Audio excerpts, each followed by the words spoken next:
For the windows, we are going to use a workflow where we first unwrap the facade to a 2D plane on which we can lay out and generate the organic windows pattern. Afterwards, we can wrap them back onto the 3D mesh by sampling the UV values. So we start by unwrapping the surface. For this, we are going to first select UV seams for that process. Connect a group node, and the group name we write seams, and the group type we are going to use is edges. Now we need first the open edges. Disable base group and then select down here include by edges, and we need only the unshared ones. Now add another group node, set it to edges as well, and use the same group name seams. And as merge method we use union with existing in order to add new edge selections. We are manually going to select a vertical line of edges where the mesh will be split apart. Click here onto the small arrow icon, and then in the viewport double click on a single edge to select a loop, and then hit enter to confirm the selection. Best is to have this seam on the backside of your building, because windows will be separated here and not go over the seam. Now to make a UV unwrapping, we use a UV flatten node. Here we can now select our seams edge group to be used for the unwrapping. Also disable manual layout to automatically layout it. And here you can also decide the unwrapping method. We have basically two options. ABF usually gives me here a cleaner, more predictable UV result. In the UV viewport, we are not looking at a 3D mesh, but just its UV coordinates laid out flat. A 2D map basically, representing the surface. But in our case, we need this unwrapping also on our actual 3D mesh. Knowing that the UVs are actual vector coordinates stored as vertex attributes, we can replace the actual position of the points of our mesh with the UV coordinate values, and therefore transform the mesh into the UV representation but within our 3D space. We have to use the attribute promote to convert the UV attributes from vertices back to points. Also very handy is that when we are promoting the attribute, we can directly rename it, so from UV to P, and therefore replacing our current position attribute. Also don't forget to uncheck delete original, as we still want to keep the UV attribute. So we see that basically it worked, but we are getting some weird overlappings and connections in the mesh. This is because the original connections of the mesh is still maintained and not split by the seam we created for the UV mapping. We can fix this simply by adding here a split points node. This node separates all the connections of the individual faces by their points. Great! Now to clean it up, we add again a normal node and a fuse node to clean the mesh and connect the faces back together after the correct unwrapping. So what we have now is our facade represented as a flat unwrapped surface. You can imagine this now as a paper where we can lay out our windows. For this, I'm going to use the attribute paint. With it, I'm going to paint areas where I want to generate the windows. When you activate the node and move into the viewport, you can see the tool in action. If not, you need to select manually here the transform icon in the toolbar. Change the radius with your mouse wheel and start by painting by left-clicking. To delete painted areas, hold Ctrl while painting, and when you hold Shift, you can blur the values. Something like this works great for me now, and you can always come back here to change the painted areas. Also notice, the color we are seeing here is just a temporary visualization of a float attribute we are creating. Our attribute is called mask and goes from 0 to 1, meaning where the surface is 0, it's violet, and where it's 1 is red. As information, these visualizers can be found here and can be enabled and disabled as well. As next step, we are scattering circles onto the surface, but driven from our just created mask attribute. We use here therefore a scatter align node. In the coverage parameter, select scale by attribute, and as attribute we use our point attribute mask. Also for the point count method, we use by point spacing. This allows us to have control over the distance between individual points. I also disabled the minimum spacing as I did not need it, and changed the spacing value till the points appear and you find a good result. Something like this works good for now, and we are moving on by scattering circles onto these points. First, drop a circle node. As primitive type, we use polygon, and as orientation, we use a Z-X plane.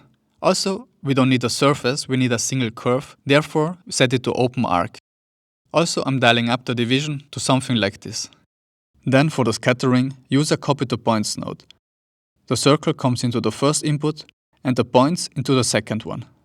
Change the circle size, as well as the scatter parameters, to lay out them nicely, without having any overlappings and some spacing in between them.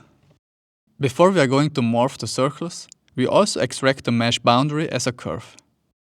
This we do again with a group node. Give it a logical name, set it to edges, and instead of the base group selection, we use group by unshared edges. Move on by adding a convert line node, and select the just created group. Also, we need to check connect path and remove unused points to be sure it's clean. What we are planning to do now is to take the circles and progressively morphing them into the target shapes. But before that, we need to come back here and adapt our selection. That we have no circles crossing the surface boundary. And something like this is correct. For this morphing, we are doing the following process. We are generating a radial vector first on the circles to decide in which direction the circles grow outwards. Then we are evaluating if they collide with other circles or the boundary of our mesh, creating this squashy organic effect. This will be an iterative process for which we need to use a solver. The solver node in Houdini lets you run a network over time, so you can build step-by-step transformations or simulations where each frame uses the result of the previous one.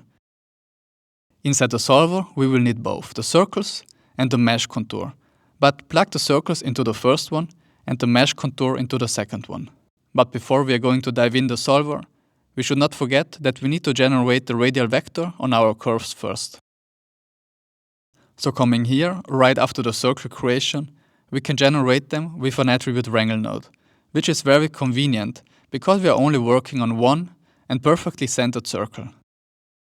Here in the wrangle node, we can write at n, which is our normal attribute, where we are going to store the radial vectors, equals at p for our points position, minus the center of the circle. So we can utilize the centricity of the circle, which in our case is the world origin, and which corresponds to the vector 0, 0, 0. A vector is written in curly brackets, and hitting enter and displaying the normals, we can see the result. Now we can dive into our solver node. We start by placing a for each primitive loop. With this, we iterate over each individual circle and plug in the previous frame. The solver works with the timeline, as it iterates over each frame. Make sure that the timeline is set to 0 to start working. Then, in our for each loop, connect a point warp node and then dive in. In here, we are going to do the transformation. So we start pushing the circle outwards based on its normals. Just to be sure that all normals have the same length and the value 1, we normalize them with a normalize node. Then we can use an add node to add the normal vector to the point's position and output the result to our new position value. We see immediately the offset is happening, but it is way too strong, and we need to change it by multiplying the normal vector. With a constant node as multiplier, we can dial down this value. The next step is to think about a way how this extension could react to the neighboring circles, meaning the circle should expand till it comes too close to another curve and then reduce the offset in that area to create this squeezed effect. Coming out the WAP node, first step is to get the outer curves except our actual circle. We are currently operating on one single circle, meaning we need to get somehow the other circles as well into this equation in order to calculate the distance to them. We use a delete node where we plug in the previous frame, and the primitive we want to delete will be the one we are actually iterating on inside our for each loop. The for each primitive loop iterates over all our circles in the order of their prim number, meaning the circle starting with the primitive number 0 will be the one we evaluate in the iteration 0, and so on. So our goal is to get the number of the actual iteration The for each loop gives you here a possibility to read out these informations. You can select here on the for each begin node, create meta input node. This creates a new node, creating different detail attributes containing informations like number of iterations and the actual iteration number, which we're going to use. Again, knowing that the iteration number represents also our primitive number of our circles, we can come back into the delete node, and in the group parameter, we can write an expression. We use the detail function to read out the detail attribute of our meta input node. And important, because we are writing this inside a parameter, you need to have the function inside backticks. This tells Houdini that this has to be evaluated as a function and that it is not just a text. Then we start with declaring the path to the node we want to read out the detail attribute. We write .. This means dive out one level. When we type for each, we get already the right suggestions to the metadata node, followed by a column. Then we type the name of the attribute we need, which in our case is called iteration, followed by a column and a 0. We can now plug this in our second input into the WAP node and dive back in. First, we look for the closest points from our circle to the other ones. For this, we are using a near point node. We are using our position, and our target is the second input, basically all the other circles. The output is the point number stored as an ID, which is great, but what we need actually is a position of the found closest point.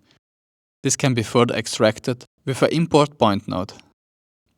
The file is again our second input, and the point number we got from the near point node. The attribute we need to extract is p, and it is already set correctly by default. Having now the position of the closest point in relation to the other points on our circle, we are now going to calculate the distance between them both. For this, we use a distance node, plug in the points of our circle, as well as the position of our just found nearest points. Additionally, we need a fit node to remap the calculated distance back to a normalized value between 0 and 1.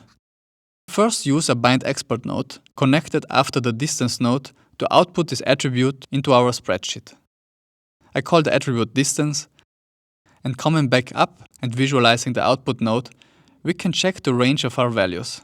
These go in my case from approximately 0.078 to 0.007. Now coming back into the WAP node, we can set it as my max value.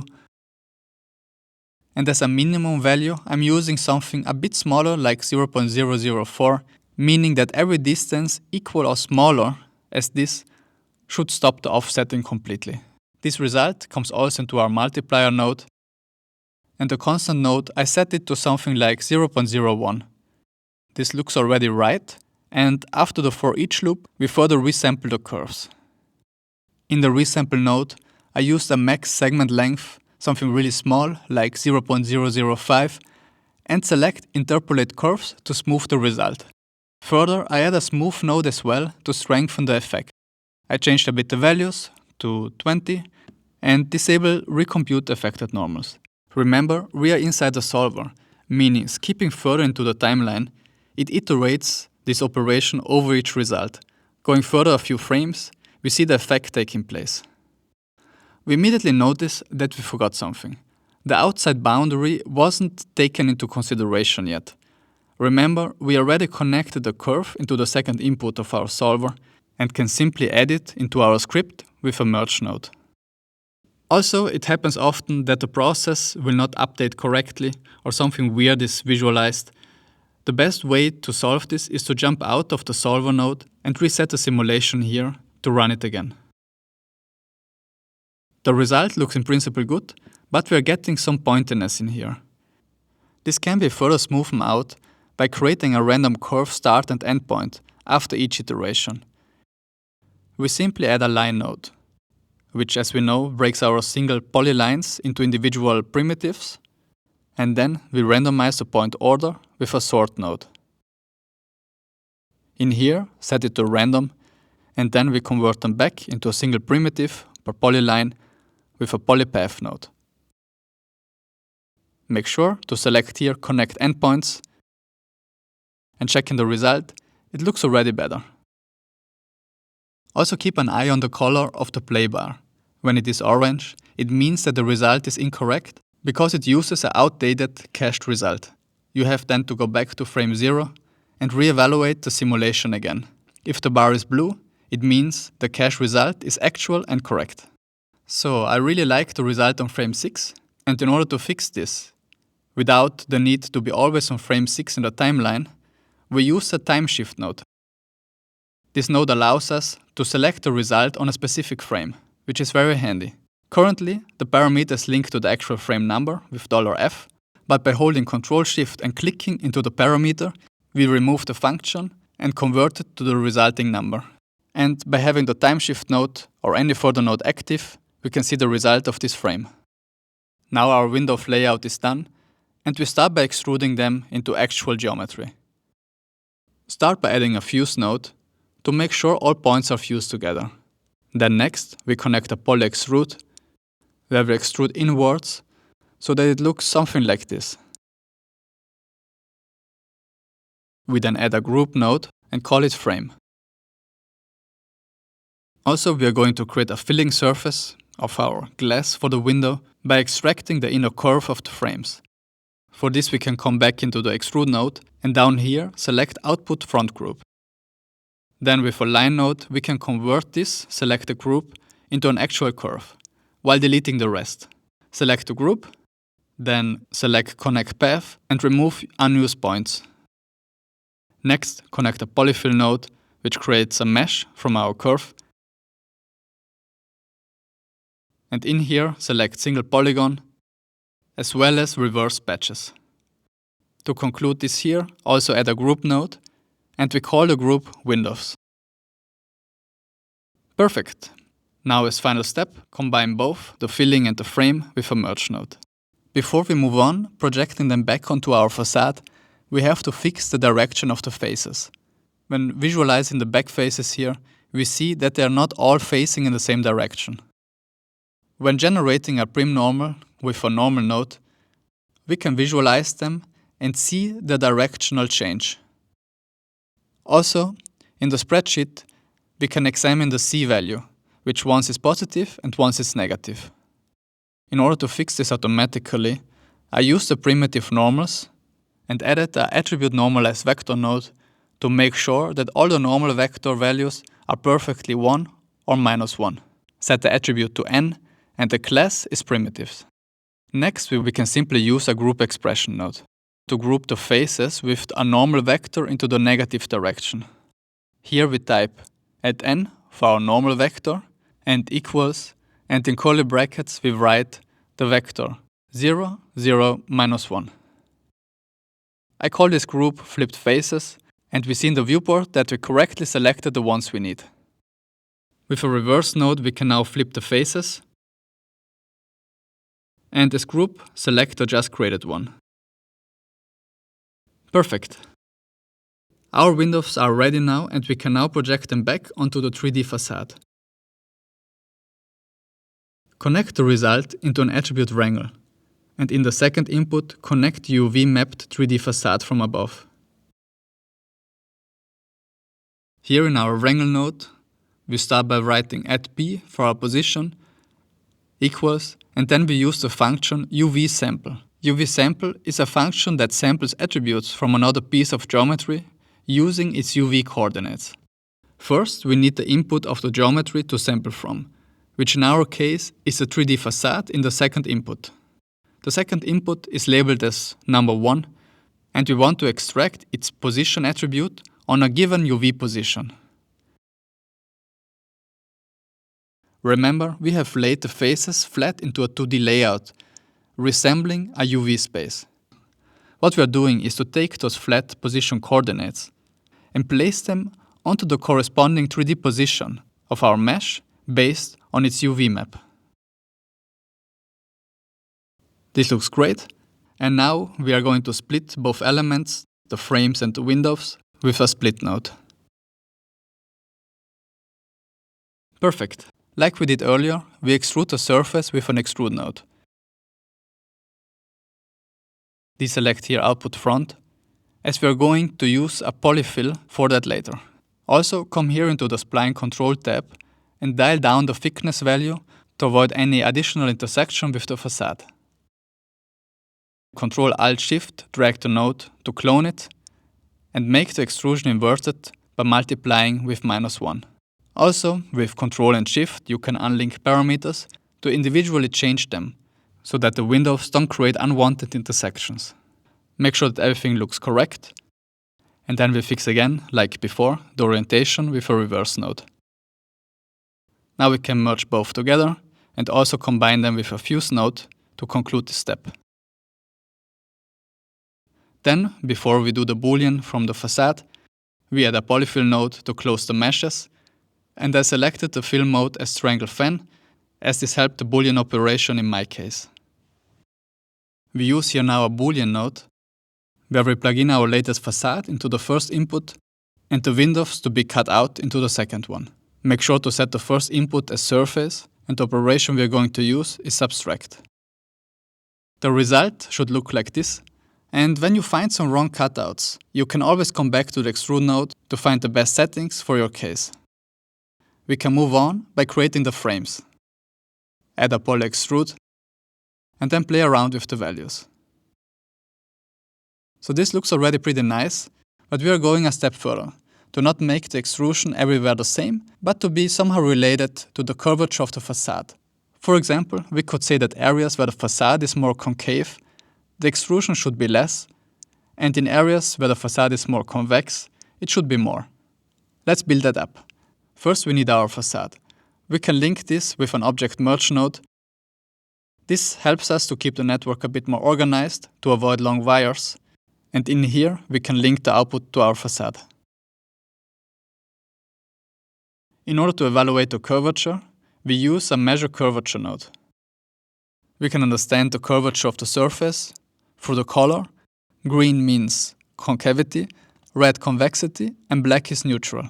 Inside here, we can specify the ranges by changing the curves.